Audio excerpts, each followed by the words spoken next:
Channel aspire to inspire.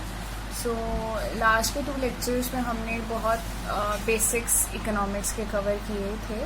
तो आज हम स्टार्ट करेंगे micro economics. So micro economics के आज हम बेसिक्स स्टार्ट करेंगे। जब हमारे बेसिक्स कवर हो जाएंगे तो हम लोग 2 घंटे की क्लास लेंगे जिसमें हम इसका एडवांस वर्जन भी करेंगे। और यूपीएससी में माइक्रो इकोनॉमिक्स से 1 से 2 क्वेश्चंस तो पूछे ही जाते हैं, तो हम इसको कवर कर लेंगे और उसके बाद हम मूव करेंगे मैक्रो इकोनॉमिक्स की तरफ। तो आज स्टार्ट करते हैं हम फर्स्ट चैप्टर से, डिमांड एंड सप्लाई।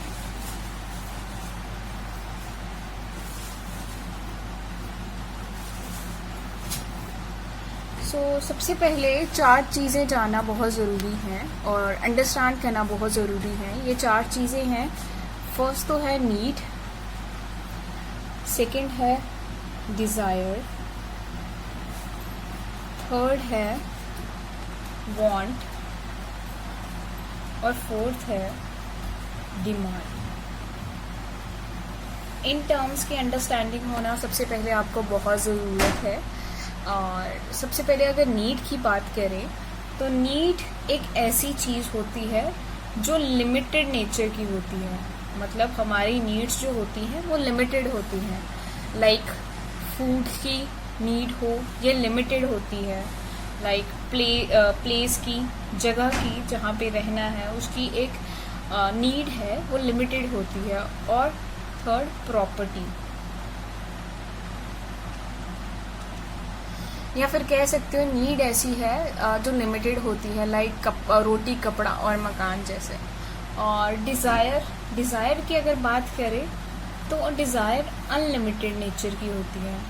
लाइक हम बहुत सारी डिज़ायर्स करते हैं, हमें ये मिलना चाहिए, हमें वो मिलना चाहिए। मतलब इंसान की जो डिज़ायर्स होती हैं वो अनलिमिटेड होती हैं। तो अगर हम वांट की बात करें, वांट जो होती है ये 2 चीज़ों का कॉम्बिनेशन होती है। सबसे पहले तो वांट होता है चाहना किसी को, और चाहना किसका 2 चीज़ों का कॉम्बिनेशन है। सबसे पहले डिज़ायर मतलब इच्छा रखना उस चीज़ का, फिर उस चीज़ को पाने के लिए एफर्ट करना, उसको वांट कहते हैं। तो डिमांड किसे कहते हैं? डिमांड उसको कहते हैं want of commodity at fixed price। Means किसी चीज़ को चाहना, ठीक है, किसी चीज़ की कमोडिटी का मतलब किसी चीज़ को पाना, पर किस रेट पे पाना, उसको फिक्स्ड प्राइस पे पाना, उसको क्या कहा जाता है? डिमांड। तो ये 4 टर्म्स का अंडरस्टैंड करना बहुत ज़रूरी है। नीड ऐसी होती है जो लिमिटेड होती है, लाइक फूड और क्लोथ्स, प्रॉपर्टी और प्लेस। डिज़ायर होती है अनलिमिटेड होती हैं, लाइक हम बहुत चीज़ों की डिज़ायर्स करते हैं। वांट क्या होती है? जब डिज़ायर हो किसी चीज़ की और उसमें हम एफर्ट्स लगाएं अपने। फोर्थ है डिमांड। डिमांड क्या होती है? Want of commodity at fix price. So सबसे पहले मैं आपसे एक क्वेश्चन पूछूंगी कि विच one is not a factor that affects demand। ऐसा कौन सा एक फैक्टर है जो डिमांड को अफेक्ट नहीं करता? तो ऑप्शंस इसके मैं आपको दूंगी, like income, second price, third taste of individual, fourth quality of product.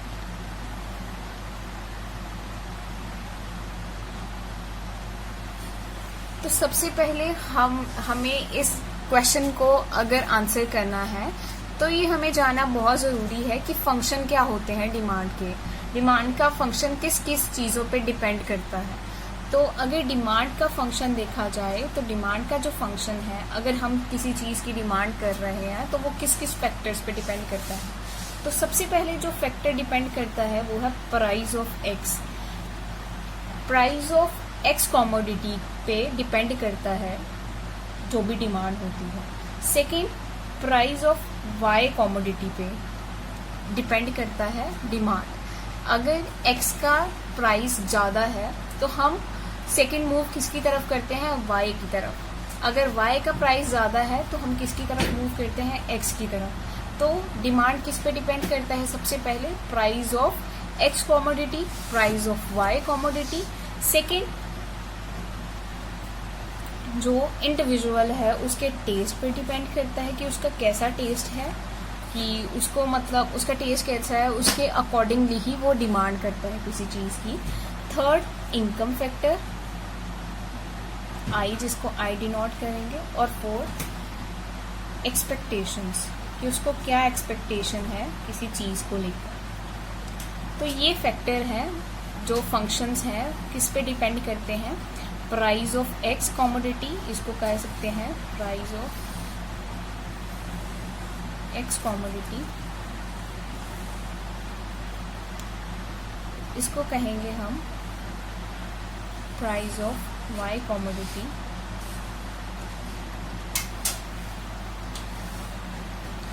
ये इंडिविजुअल का टेस्ट है। तो सबसे पहले जो सबसे मेजर जो कह सकते हैं कि फैक्टर है जिस पे डिमांड डिपेंड करती है वो होती है टेस्ट। पर्सन का टेस्ट कैसा है उस पे डिपेंड करता है उसकी डिमांड।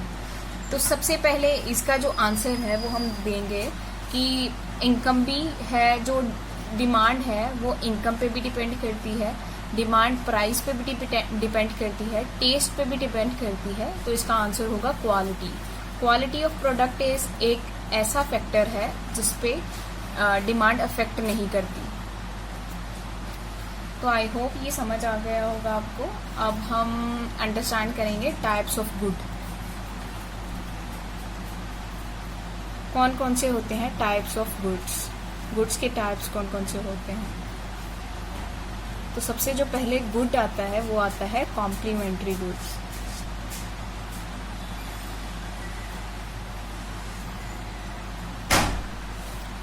कॉम्प्लीमेंट्री गुड्स क्या होते हैं। कॉम्प्लीमेंट्री गुड्स हम कह सकते हैं made for each other, like you and your friend. और इसका शॉर्ट हम इसको डेफिनेशन दे सकते हैं, made for each other. Means अगर आपने इसको कॉम्प्लीमेंट्री गुड्स को याद करना है तो इसको सेकेंडली हम बोल सकते हैं made for each other goods. Like example, as a just funny example मैं दे रही हूँ ताकि आपको अंडरस्टैंड करने में आसानी हो। Like you and your friend, complementary goods made for each other होते हैं। अगर इसके इकोनॉमिक्स के फॉर्म में एग्जाम्पल दें तो वो है car and petrol, pen and ink, tea and sugar.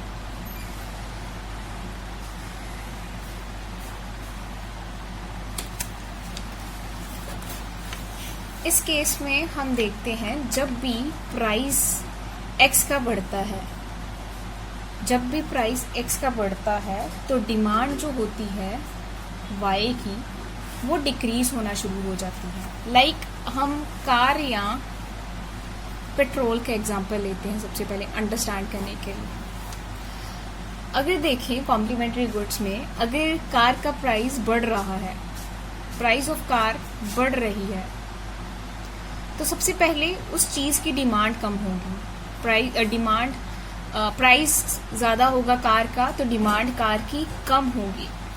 और अगर कार की डिमांड कम हो रही है तो कार और पेट्रोल कॉम्प्लीमेंट्री गुड्स हैं। कार अगर हमने चलानी है तो पेट्रोल भी नेसेसरी है उसको चलाने के लिए। तो कार की अगर डिमांड कम होगी तो डिमांड ऑटोमेटिकली पेट्रोल की भी कम होगी। तो इससे ये डायरेक्टली पता चल रहा है हमें कि अगर प्राइस एक्स का इंक्रीज हो रहा है तो डिमांड वाई की क्या होती है, डिक्रीज। ऐसी गुड्स को क्या हम कहते हैं? Complementary goods.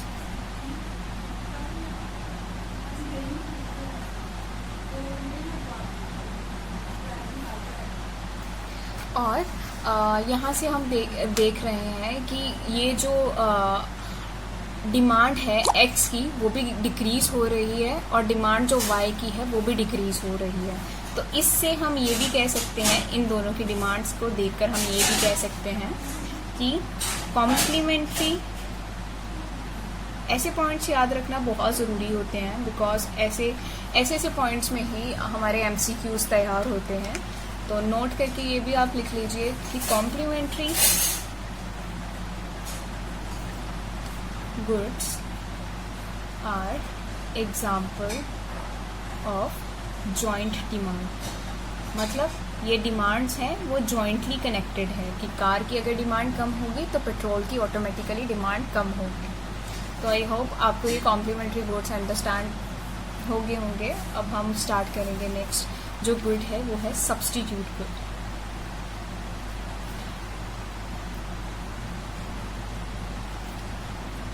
अगर सब्स्टिट्यूट गुड्स की बात करें तो इसका भी मैं आपको फनी तरीका बताऊंगी याद करने का। वो है कि one goods can be used in place of other goods. कि लाइक एक गुड के इस्तेमाल की जगह हम दूसरा गुड का इस्तेमाल करें। लाइक अगर तुम नहीं तो और सही, इसका आप फनी तरीके से याद रख सकते हैं। तुम नहीं तो कोई और सही। अगर एग्जाम्पल दूं मैं आपको तो इसके एग्जाम्पल हैं टी और coffee. Another example Pepsi and Coke. Other example दूं तो डीजल एंड पेट्रोल एक्सेट्रा। तो सब्स्टिट्यूट गुड को अगर और मैं आपको अंडरस्टैंड करवाऊँ तो ये एग्जाम्पल लेके चलते हैं कि जैसे प्राइस अगर एक्स का इंक्रीज हुआ तो डिमांड वाई की इंक्रीज होगी। तो टी और कॉफ़ी का एग्जाम्पल लेके चलते हैं, टी एंड कॉफ़ी। सबसे पहले देखिए, अगर प्राइस जो है टी का सबसे पहले 4 रुपये था प्राइस टी का, और प्राइस कॉफ़ी का क्या था 6 रुपये। तो मार्केट में जो प्राइस था टी का वो बढ़कर 5 रुपये हो गया और कॉफ़ी का सिमिलरली 6 रुपये रह गया। मतलब लोगों के दिमाग में अब ये भी आ सकता है कि मतलब 1 रुपये ज़्यादा देकर हम कॉफ़ी पी सकते हैं, मतलब कॉफ़ी के नज़ारे ले सकते हैं। तो मतलब वो अपनी डिमांड शिफ्ट करेंगे किसकी तरफ? वाई की तरफ। अगर प्राइस एक्स का इंक्रीज हो रहा है तो वो डिमांड किसकी करेंगे? कॉफ़ी की। तो इस केस में क्या हो रहा है कि प्राइस अगर एक्स का इंक्रीज हो रहा है तो डिमांड किसकी इंक्रीज हो रही है? वाई की। तो टी का प्राइस अगर इंक्रीज हो रहा है तो डिमांड किसकी इंक्रीज हो रही है? कॉफ़ी की। सिमिलरली अगर ये टी का प्राइस है, ये 5 से उठ के 3 रुपये तक आ रहा है और ये एज इट इज़ 6 रुपये का है, तो मे बी कॉफ़ी वाले ये भी सोच सकते हैं कि हम टी की तरफ मूव कर लें। एक्सेप्शनल केसेस हमेशा होते हैं कि लाइक इनकम पे भी डिमांड बेस करती है, पर मैं आपको सब्स्टिट्यूट गुड्स का एग्जांपल दे रही हूँ इन जनरल केसेस में कि जब भी प्राइस एक्स का इंक्रीज होगा तो डिमांड वाई की इंक्रीज होगी। बिकॉज जब भी प्राइस टी का इंक्रीज होगा डिमांड ऑफ टी कम होगी और डिमांड ऑफ कॉफ़ी इंक्रीज होगी। आपको कॉम्प्लीमेंट्री गुड्स और सब्स्टिट्यूट गुड्स की डेफिनेशन और एग्जांपल समझ में आ गए होंगे। तो नेक्स्ट लेक्चर में हम कवर करेंगे अदर टाइप्स ऑफ गुड्स, कौन कौन से होते हैं, जैसे गिवन गुड्स, इन्फीरियर गुड्स और लग्जरी गुड्स, वो हम नेक्स्ट लेक्चर में करेंगे कवर। और लॉ ऑफ डिमांड करेंगे नेक्स्ट लेक्चर में, और इलास्टिसिटी करेंगे, इलास्टिसिटी ऑफ डिमांड करेंगे। तो आज के लेक्चर में बस इतना ही। तो थैंक यू सो मच।